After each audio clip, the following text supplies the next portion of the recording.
You probably want photos like this or this, but you're still using automatic mode. Nah man, it's not possible.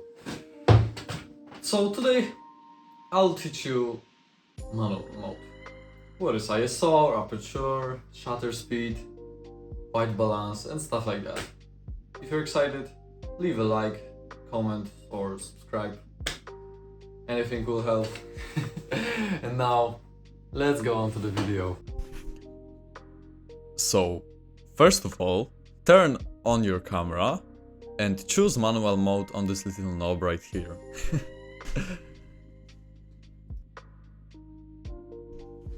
Right now, we can talk about shutter speed. So, what exactly shutter speed is? Shutter speed is how fast your camera captures moments. For example, if I set it to 1 second, it's gonna be really slow. Slow shutter is good for techniques like shutter drag or so, like in this photo. So, as you can see on the screen right now, the photo that I took exactly 1 second to take. Now, I'm gonna set it to 1/50th of a second and let's see what happens.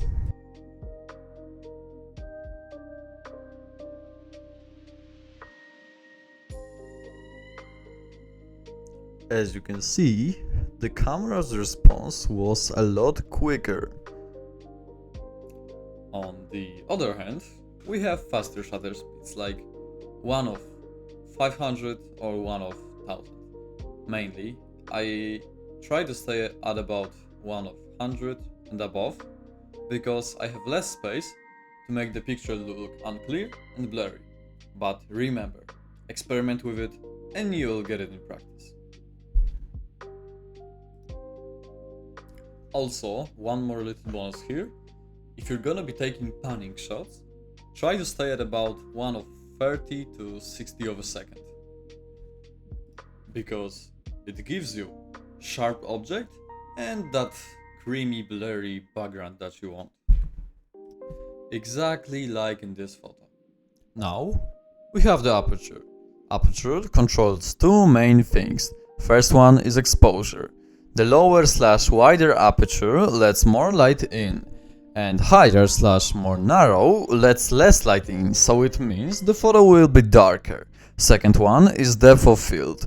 A wide aperture creates a shallow depth of field, which means the subject is sharp and the background is blurry. A narrow aperture creates deep depth of field, which means more of the scene is sharp from the front to the back.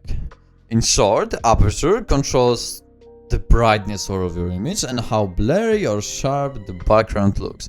And here you have the chart that I found helpful. Now let's talk about ISO. ISO controls how sensitive your camera's sensor is to light. When you increase the ISO, the sensor becomes more sensitive so you can take brighter photos in darker conditions. But there's a catch.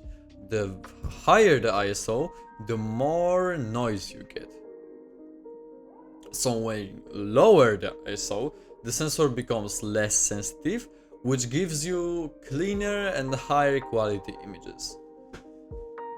For example, take this. So my advice to you is that try to stay at lowest ISO possible every time you can. In newer camera, higher ISO isn't that big of a deal because it creates less noise than in older ones. For example, this picture was took at 200 ISO, which is the lowest in my camera. Alright, now that we've pretty much covered everything else, let's talk about the exposure meter, your best friend for avoiding blown out shots.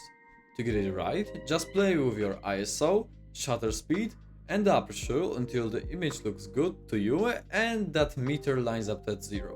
When it's dialed in, you'll either see a little 0 pop up or all those extra bars on the scale will disappear. And boom. We've perfectly balanced the exposure.